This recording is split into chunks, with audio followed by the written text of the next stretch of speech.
હાલો, કોણ બોલો? તમે કોણ બોલો? અમીર બારાડી બોલું, દેવભૂમિ દ્વારકાથી. હું ચંદુભાઈ અજ્ઞાનભાઈ રૂડાજ બોલું, જામ ખંભાળિયાથી. હું પેટમાં દુખે? હે? પેટમાં હું દુખે? તમને શું પેટમાં દુખે? કેમ મારી આટીના પોલીસ ઇન્સ્પેક્ટર સાહેબને ફોન કર્યો હતો? હું ગુજરાતમાં ગમે ત્યાં કોઈ પણ એવું કરતું હોય ને, જ્યારે સમાજમાં પ્રદૂષણ ફેલાવતું હોય ને, ત્યારે ગમે એ પોલીસ સ્ટેશનમાં ગુજરાતમાં કરું છું. તો પૂનમબેનને હમણાં ફોન કર્યો તો તે કંઈક ઓડિયો મૂક્યો? હા, કર્યો તો હજી કરવો છે. કેમ? તારે દિલ્હીમાં અંદર સંસદ સત્રમાં જવું છે?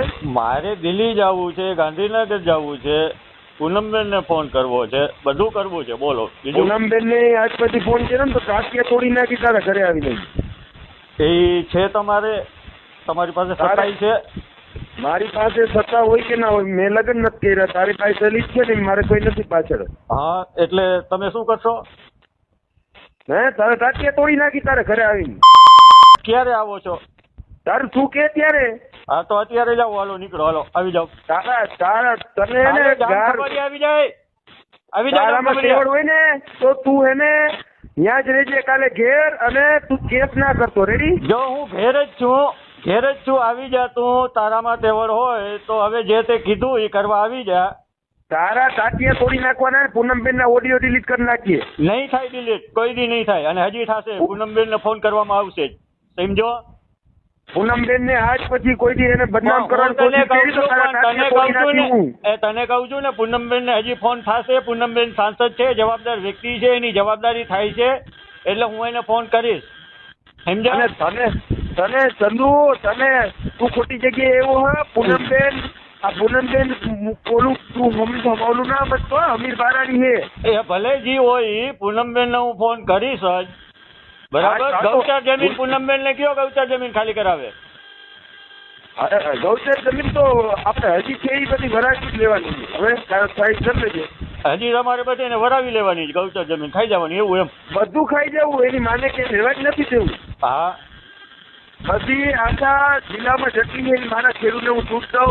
આજુબાજુમાં જે ગૌચર હોય એ ખાઈ જાવ, અને તંદુ જેવો હોય એને ભગાડી ઉભા રોડ જોડાવું હોય એમ જોડાવશો? મને ઈચ્છા છે તને એકવાર હજી ખંભાળિયામાં ઘુમરો મરાવું. તો આવો ને, વેલકમ. અને હું વ્યવહાર તારો મામો થાઉં એટલે મારાથી માફી મામો ચાર ના દેવાય. તું મારો મામો નથી. તારે જે મન પડે એ બોલી લે. પછી બોલવાનું લોકો, પછી બોલવાનું. કઈ જ્ઞાતિના છે તારા ઘરના? કઈ જ્ઞાતિના? હે? તારા ઘરના એ તારે શું કામ છે? નહીં તો ઓડિયો ચડાવી ને તારે શું? એ તો હું મૂકવાનું જ છું. બધું અત્યારે કાયદેસર કાર્યવાહી થવાની છે. તારે શું કામ છે? બોલ ને. મારે તને મારવું હોય, મારે તને મારવાનું થાય. હા, તો આવી જા. આવી જા તું ખંભાળિયા. ક્યાં હોય? મારે તને મારવું હોય એટલે મારવું હોય. અરે હું જામ ખંભાળિયા છું, ઘરે છું. તું કે નગરના નાકા ચોકમાં હું જામ ખંભાળિયા. હાલ આવી જા. કેટલી વારમાં પુગત? ક્યારે ખંભાળિયા ક્યારે? હું બારાડી થી નીકળવા લાગે. હું જામ ખંભાળિયા નગરના નાકામાં ચોકમાં કેટલા વાગે તારી વાત જોઉં? કઈ આ વસ્તુ આપના બોલતી ચંદુ અર્જન? હા, ચંદુ અર્જન રૂડાજ. અને કયા ગઢવીના તને ફોન આવ્યા હતા એનું નામ દે મને. મને સલાહ આપી. હે? કોણ? કયા ગઢવીના તને ફોન આવ્યા હતા? તમે આગળ કેનું નામ બોલ્યા? કયા ગઢવીના તમને ફોન આવ્યા હતા? તું એમ કે છે મને નાકમાંથી કાઢી નાખ્યો, એટલે કોઈની તાકાત છે નાકમાં એવો કોઈને હોદો દીધો છે? કયા ગઢવીનું? એક ગઢવીનું નામ દે એવો. તને ક્યાં ગઢવીએ ફોન કર્યો હતો? હું કોઈનું નામ ના દઉં. મને ઘણા બધા મારા હગા હોય સલાયામાં. હે? મારા ઘણા બધા મિત્રો હોય સલાયામાં. કોણ સલાયામાં? હે? નામ એકનું દે ને. તને કીધું એનું ખાલી એકનું નામ દે. જો એ ગઢવી પાછળ ઉભો રહીએ તો હું ગઢવીના પેટનું નહીં, ખાલી એકનું નામ દે.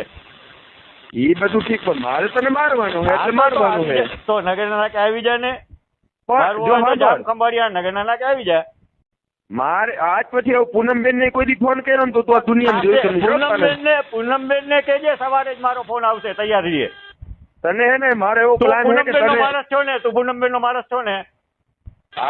હા, તો પૂનમબેન ને સવારે જ ફોન કરવાનો છું. તો તને હે ને તને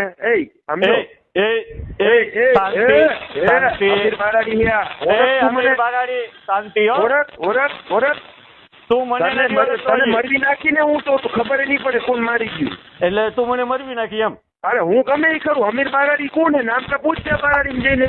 આ તો મરવી નાખ તારા માટે તારે હજી દિલ્હીમાં વાં જોઈને ફોન કરીને ટિકિટ જોઈને સંસદ સત્ર જોવા જવું. હવે ભાઈ તું તારા ઘરના રોટલા ટીપ ને મારો બાપ. પણ મારે મારા રોટલા નથી શેકવા, મારે જવું છે સંસદ ભવનમાં. એમાં તને શું પેટમાં દુખે છે ને પૂનમબેન ને શું પેટમાં દુખે છે? જવું છે મારે સંસદ ભવનમાં, મારે કામ છે. અને તું મને તમે મને મરવી નાખશો પૂનમબેન ને, તમે બધા મને મરવી નાખશો એમ? તને મારી નાખો, તને ઉપાડી લેવો હે, તને મારે જીવવા નથી દેવો. રેડી? તારા કાંઠિયા લે. તને જો ઓલા નતો માર્યો, ઓલાને ફ્રેક્ચર થઈ ગયા એવા તારા હાલ કરવાનો. તું દવાખાને જલ્દી મળીશું. અમીર બારાડીનું વચન છે તને. આ તો તને તું ને પૂનમબેન મને મારો, તમારે તું ને પૂનમબેન મને મારવાના છે ને? પોલીસ પ્રોટેક્શન રાખજો ને. બીજા કોણ કોણ છે? હમણાં જ પોલીસ સ્ટેશન નાખું છું, હમણાં જ આવે છે પોલીસ પ્રોટેક્શન રાખજો. ભાગતો નહીં. પોલીસ પ્રોટેક્શન રાખજે. પોલીસ પ્રોટેક્શન રાખજે. રેડી? માગું છું પોલીસ પ્રોટેક્શન માગું છું. કે અમીર બારાડીનો ફોન હતો. રેડી? પૂનમબેન નું નામ જોગની અરજી દઉં છું. અરે દે આવ, હમણાં જ દઉં છું. રાખો ને પોલીસ પ્રોટેક્શન. તમે મને મારી નાખવાના છો ને? અન કે મારા બાપ અમીર બારાડીનો ફોન આવ્યો હતો. અમીર બારાડી મારી હાટી પીઆઈ કાતરિયા સાહેબનો નંબર છે? હેલો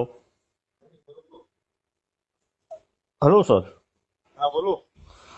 સર આપણે કોઈ બારાડી દેવભૂમિ દ્વારકા જિલ્લાના બારાડી યુવાન વિરુદ્ધ કઈ ત્યાં ફરિયાદ થઈ છે?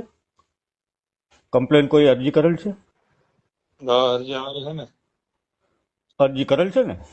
હા. તો સર એ બાબતે અત્યાર સુધી કઈ કાર્યવાહી થઈ છે?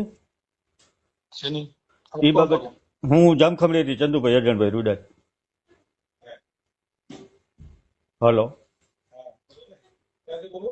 જામખંભાળિયાથી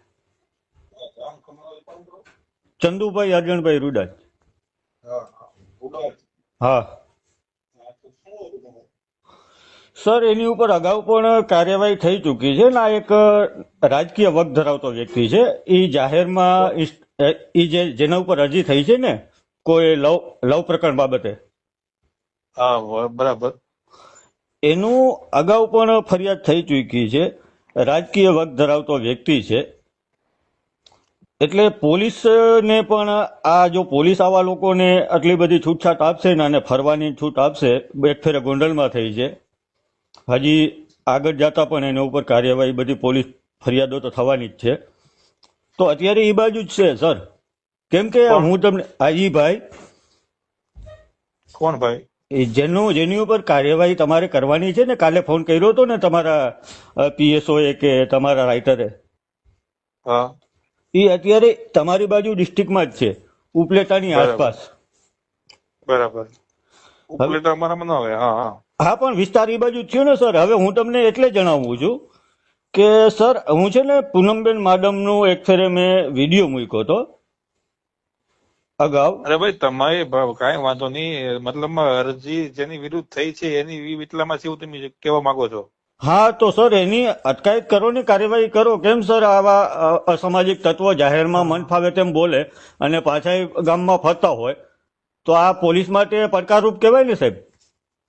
સારું સારું, જોરે જો એ અમારા વિસ્તારનું કઈ નથી ભાઈ. એ તો ત્યાં દ્વારકાથી એને કઈક વિડીયો મૂકેલો છે. એ અમારા તો અરજી આવે છે તો જોરે લ્યો. પછી એવું જ કરે છે સર, એનું કાયમીનું છે. હા, કઈ વાંધો નહીં, જોઈ લઈએ. તો જરીક એને કાયદાનું ભાન કરાવો એટલી આશા તમારી પાસે રાખીએ છીએ સાહેબ. સારું સારું, જોરે લ્યો. હા, ઓકે સર. આ વિશે ઓડિયો પીઆઈ કાતરિયા સાહેબને ફોન કરી માળિયા હાટીના, અને મને બદનામ કરવાની કોશિશ કરે છે. અને ઓડિયોમાં એવું બોલે છે ચંદુ અર્જન રૂડાચ કે સાહેબ આ રાજકીય વગ ધરાવે છે અને આના ઉપર ઘણા બધા ગુના છે અને આને તમે કાનૂની પાઠ ભણાવો ને આ તે બોલે છે, બફાટ કરે છે ચંદુ અર્જન રૂડાચ ખંભાળિયા વાળો. હવે મને કેટલા બધા ગઢવીના ફોન આવે કે મામા આને સર્વિસની જરૂર છે. આ એ જ ચંદુ અર્જન રૂડાચ છે જેને નાગો પૂગો કપડા કાઢીને ખંભાળિયાના બજારમાં રખડાયો હતો. એના ગઢવીના સાહેબે, પોલીસ ઇન્સ્પેક્ટરે. આ એ જ ચંદુ રૂડાચ છે, એને નાગો કરીને ફેરવો હતો આખા ખંભાળિયામાં. નગ્ન કાંડ કહેવાય. અને આવા ખહુરિયાને ઉપાડવામાં આપણે પેટ્રોલના પૈસા ના પડે. પહેલી વાત હું ક્યારે નાના મોટા પંગા લેતો નથી. આવા છોટા છોકરા હોય ને, આ ચંદુ તો મારો દીકરો છે, ચંદુ અર્જન છે એ મારો દીકરો છે. ચંદુ અર્જન રૂડાચ એ મારા દીકરા બરાબર કહેવાય. એને હું આમાં ખોટી ધમકી ના મરાય મારાથી. કેમ કે આપણે કાનૂનથી હાલવા વાળા માણસો છીએ. ગારું નહીં દેવાની, ધમકી નહીં દેવાની. 15 ગુના ચાલુ હોય હોળમાં, તું કર તાર બાઈ ને તું ભેરા થઈને દાખલ કરી દ્યો. આ તારો બાપ ચંદુ, આ તારો બાપ અમીર બારાડી. રેડી? જોઈ લે મોઢું. ચંદુ અર્જન, આ તારો બાપ બારાડી, અમીર બારાડી તારો બાપ. કાલ ઉઠીને આ દૂધ પીતા અને મોઢામાં હા આવે. હજી આ ચંદુ અર્જન ના મોઢામાં દૂધનું હા આવે ને મારી હામ બાથવા આવ્યો. બોલ, મોઢામાં દૂધ ગંધાય હજી ચંદુ અર્જન ને. આ તારો બાપ કોણ હે હામે ઈતા જો. તારો બાપ ભડાકો થાય ક્યાં કોક દીનો. હામે દુશ્મનતા જોવાય કે ની હામું દુશ્મનાય કરું. ચંદુ, આ તારો બાપ અમીર બારા. કાયદો વ્યવસ્થા છે ભાઈ. આજે મેં મારી હાથી ફોન કર્યો હતો કે સાહેબ સોશિયલ મીડિયામાં આમ તો બધા કોઈ સ્ટન્ટ કરતું હોય તો સોશિયલ મીડિયામાં પોલીસની નજર છે, તરત જ તાત્કાલિક પકડી લે છે અને એની પાસે માફી મગાવે છે, એના વરઘોડા પણ કાઢે છે. તો આ જો સાંસદના માણસો છે તો પોલીસ એના માટે શું નથી? પોલીસના હાથ ત્યાં નથી પહોંચતા, કાયદો વ્યવસ્થા ત્યાં નથી. આપણે મારી હાથીના પીઆઈને કીધું કે સાહેબ કાર્યવાહી આમાં કરો. આ ભાઈ સોશિયલ મીડિયામાં બેફામ ચલાવે છે તો એ અયોગ્ય છે. આ સમાજમાં નુકસાની અપાવે એવા એના શબ્દ છે અને આવા શબ્દથી આગામી સમયમાં કંઈ પણ થઈ શકે છે. એટલે સાહેબે કીધું કે હું જોઈ લઉં છું. સાહેબ તો જવાના જ છે. હવે એ સાહેબ જોશે એની પહેલાં હવે અહીંયા જામ ખબરિયા, હવે મારે જોવાનું છે. તો અત્યારે આપણે પોલીસ પ્રોટેક્શન મને બહાર અહીંયા પોલીસ બેઠી છે, પોલીસ પ્રોટેક્શન મને આપવામાં આવ્યું છે. કેમ કે પોલીસ પ્રોટેક્શન જરૂરી છે ને ભાઈ. હું ભારત દેશનો નાગરિક છું અને સાંસદ શ્રી પૂનમબેન માડમ મારું મર્ડર કરાવી શકે એમ છે. સાંસદ શ્રી પૂનમબેન માડમ તથા એના પાડેલા જે ગુંડા છે એ લોકો ઉપર પોલીસ કેવી કાર્યવાહી કરે છે. અને જો પોલીસ હવે આમાં કાર્યવાહી કડક નહીં કરે, સખ્ત નહીં કરે, તો આ બાબતે પોલીસ, ગુજરાત સરકાર અને દિલ્હી સરકાર બધેને આમાં જવાબ દેવો જોશે. પૂનમબેન કેટલા પૈસા દે છે તને? મને મારી નાખવાના કેટલા પૈસા દેશે તને? ફેરવવાના કેટલા પૈસા દેશે તને તથા તમારી ટીમને? કેટલા પૈસામાં સોદો કર્યો છે? મારા નામની સુપારી કેટલામાં લીધી છે તે? બારાડીવાળા હમીર આહિર લીધી છે ને મારા નામની સોપારી? બીજો કોણ છે એમાં? ગઢવીમાં કોણ કોણ છે તારી ભેગા? બધેના નામ હવે તારે પોલીસ સ્ટેશન આપવાના છે. મારા નામની સોપારી આ લોકોએ લીધી છે, પૂનમબેન આપવાવાળા છે. તો પોલીસ પ્રશાસન પાસે, ગુજરાત સરકાર પાસે, દિલ્હી સરકાર પાસે આશા રાખીએ છીએ કે આ લોકો ઉપર સાંસદશ્રી તથા સાંસદશ્રીના જે ગુંડા તત્વો છે એની ઉપર કાયદેસરની કાર્યવાહી